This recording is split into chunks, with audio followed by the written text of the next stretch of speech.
Music is a problem, the music is a problem. One of the first questions that I hear when somebody has come to me because they've been told that they have a calling or suspect they have a calling, they've received that definitive information, why me? There's older people at home, there's people who are more spiritually inclined.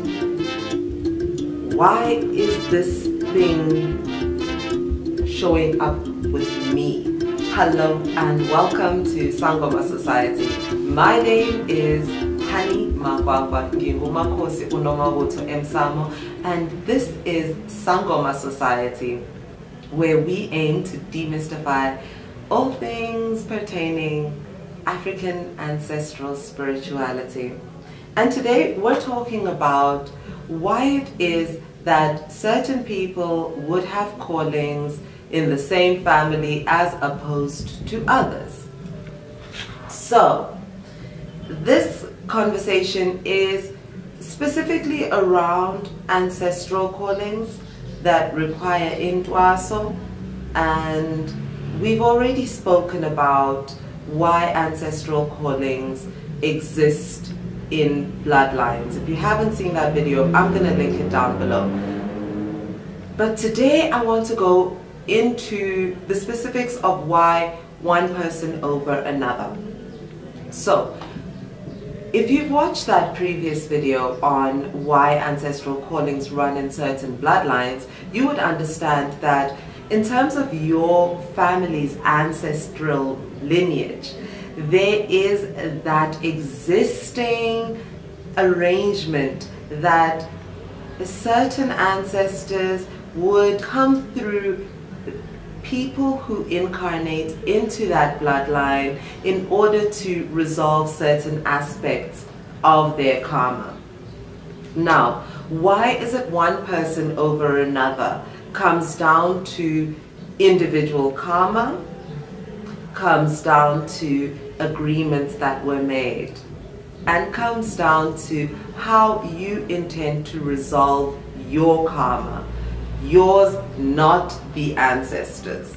But then how does this all become something that results in one having an ancestral calling and having to become a healer, isangoma, umthandazeli? Firstly, when we incarnate into a bloodline, we're serving ourselves. We are going into a bloodline looking for ways to realize certain lessons that may have been evading us in previous lifetimes. So when we're going into this specific bloodline, we're negotiating how is it that this lesson can present itself in this lifetime in such a manner that my soul actually performs an evolution as opposed to repeating the pattern. How do I move forward? How do I progress my soul through this lifetime? It's not just we're gonna go in and see whatever happens. Now, you may have been through this rigmarole a few times, perhaps, and found that if you could have a reminder of some kind, generally karmic action in your life has trigger points. But some of us, regardless of those trigger points, don't seem to wake up to them. Sometimes this karma needs a deeper engagement point for us to actually take notice of that. So then we might ask the ancestors to intercede and just give us that wake-up call when the time comes, so that we don't find ourselves replaying an old scenario. Fine. That doesn't necessarily require that one perhaps would need to then have an agreement that this ancestor not only gives me a wake-up call, but also then comes through me as a living person and wants to have an aspect of their karma resolved through my actions? How, Sway? How? Here's the thing.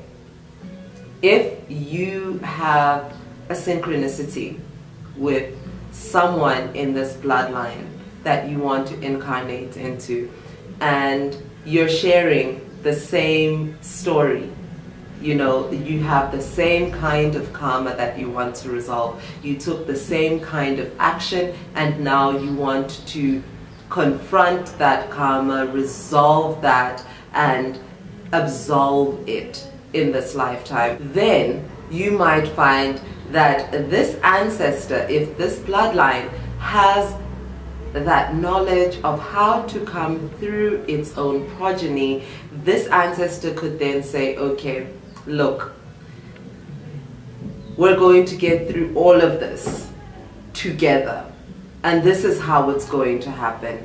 I'm going to tap you on the shoulder at this time, and you're going to have to go through a series of initiations, and through that we are both going to benefit.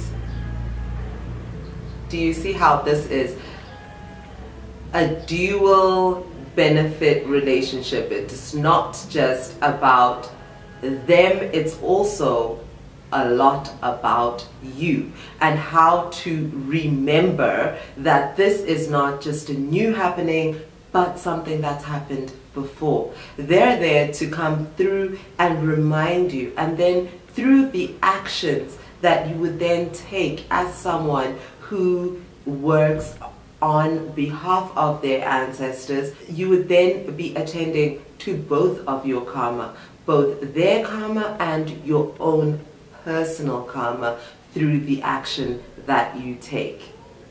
So then it's on the foundation of all these different factors regarding individual karma and ancestral karma that the agreements are then made to say, okay, look, we're going to actually do this together.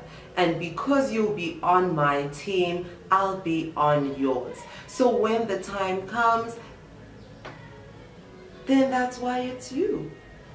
It's like taking a loan from the bank. You take the loan and you start spending the money. At some point you have to pay it back. It just is what it is. So the agreements are made by your highest self with the highest intentions for your life and this incarnation. And it should be with that understanding in mind that we choose to honor those agreements. There's a whole other layer to how those agreements are then honored in regards to the kind of healer you become, why it is that you find yourself doing specific kind of work as a healer. Because again, as Twaseli, the same reasons. We don't go through the processes of initiations and expect to all end up as the same kind of healer. Different kind of healers are going to work in different kinds of ways because different ancestors have different karmas to resolve. So I hope today's episode has given you a little bit more understanding about why certain individuals have callings instead of others. If you have any questions about this topic, feel free to pop them down in the comments section below. And if it's your first time watching Sangoma Society, please go ahead and subscribe. Click the bell notification to see more of Sangoma Society. My name is Umakosi Unomabuto. I am Honey Tell a Story on all social media platforms, and I look forward to seeing you next time. Makosi.